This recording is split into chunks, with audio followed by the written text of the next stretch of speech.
Mga kapuso, here now comes the crucial moment after we casted our votes. Ang pagbabantay sa eleksyon ay nagsisimula pa lang dahil lang importante sa lahat ay ang resulta at magiging resulta ng BSKE 2023. At para talakayin ang tungkulin ng mga ating inihalal, magkakasama natin sa studio si DILG Provincial Director Virgilio Sison ng Pangasinan. Welcome to Mornings with GMA Regional TV Director. Good morning, CJ. Good morning, Joanne. Okay, kahapon ang BSKE 2023. Kumusta naging obserbasyon ng DILG? Well, ang ating katatapos na BSKE election ay naging maayos naman. Wala ho tayong reported na anumang untoward incident. So, sa pangkalahatan ay naging maayos po ang pagganap po natin ng ating BSKE. Kumusta po ang magiging transition period, Director, doon sa mga outgoing tapos yung incoming?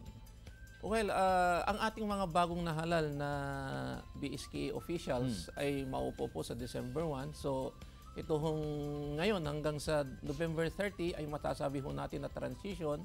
At ang mangyayari po dyan ay yung mga dati ho ng mga barangay and SK officials ay magkakaroon ng inventory ng kanilang mga properties at saka financial records at ito ay kanilang ito turn over. Yan yung gagawin ng mga outgoing. Ng mga outgoing. Okay. Okay? Sa mga SK, ang transition po dyan ay bago ho sila manumpa ng kanilang tungkulin sa December 1, ay sinasabi ho ng batas na kailangan muna silang mag-undergo ng tinatawag na SK mandatory training. If not, hindi sila pwedeng mag-assume ng kanilang posisyon. so mandatory po. Mandatory po 'yon ayon sa batas. Okay. Doon sa 1 month na transition period, ano ang dapat gawin ng mga incoming? Meron ba? Well, sa mga SK, mag-undergo doon sa barangay sila. council po. Sa barangay council, of course, yung mga dati ngayon, tingnan nila yung mga iiwan nila doon sa mga susunod sa kanilang mga barangay officials. So, dapat malinis. Malinis. Yung mga records, yung mga properties, ay ito turn over nila doon sa mga bagong halal, incoming. Okay. Pag-usapan po natin yung tungkulin ng isang punong barangay, tungkulin ng 7 barangay kagawad, tungkulin ng SK chairman at yung 7 SK kagawad. Well, alam niyo ang barangay is the basic political unit. At yung mga barangay officials sa pamumuno ng punong barangay ay sila talaga ang magsusulong ng ikagaganda, ikauunlad ng kanilang mga nasasakupan ng mga barangay. Sapagkat ang barangay ngayon ay talagang isang gobyerno. Sabi ko nga, basic political unit. Meron silang leaders, meron silang local chief executive, the punong barangay, meron tayong mga mambabatas, yung 7 na mga sangguniang barangay members. So sila yung magsusulong, sila yung magpaplano kung ano yung mga programa na makakabuti sa kanilang nasasakupan.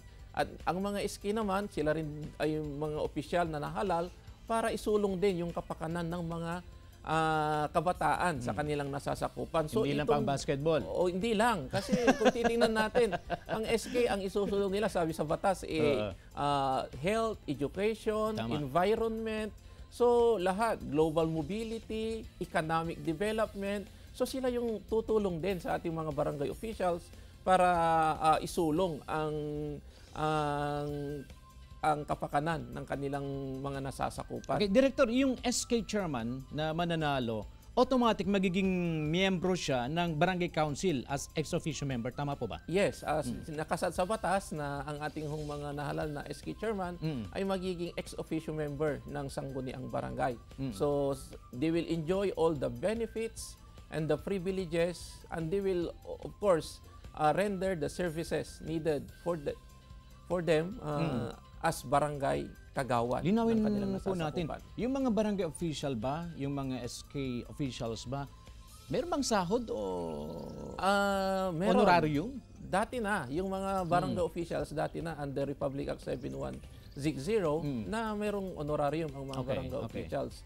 kasama ng mga appointed barangay secretaries and treasurers. Treasurers. Ang mga sangguniang kabataan officials, ang meron lang dati ay yung SK chairman. Pero sa panibagong batas, Meron na rin yung mga SK Republic kagawad. Act 11768, meron na rin na honorarium. Sabi ng batas, not more than 25% ng kabuuan na pondo ng SK ay pwedeng i-allocate na honorarium ng mga SK officials. Ako, good luck sa mga barangay officials po natin, mga SK officials po Yeah. natin na mananalo sa eleksyon. Panghuli, Director, alam ko mayroon pa kayong gustong sabihin sa mga sa mga outgoing barangay officials and SK officials. Pangalawa, doon naman sa mga incoming na barangay officials at SK officials. Go ahead, Director. Okay, sa ating mga outgoing ng mga barangay officials, so maraming salamat sa inyong paglilingkod sa inyong mga nasasakupan at sa inyong magandang performance. Ganun din sa ating mga incoming na barangay and SK officials, unang-una, congratulations dahil kayo ngayon ang nabigyan ng pagkakataon na maglingkod. At sana ay gampanan natin ang ating tungkulin na kung saan ay wala ho tayong dapat gawin kundi isulong ang kapakanan ng ating mga kabarangay, ng ating komunidad. At ako'y naniniwala na lahat ho tayo, lalong-lalo na kayo, napakalaki ng role na inyong gagampanan sa ikauunlad, ikatatahimik at ikagaganda ng inyong mga respective barangay and respective communities. Kaya pagpalain kayo, good luck, and God bless sa ating mga incoming barangay and SK officials. Alright. Maraming salamat, Director. Maraming salamat CJ, and maraming salamat Joanne for having me here in your program this morning. Salamat po sa oras ninyo. Okay. Mga kapuso, nakapanayan po natin si DILG Provincial Director Virgilio Sison ng Pangasinan. Diyan lamang po kayo mga kapuso, magbabalik ang Mornings with GMA Regional TV.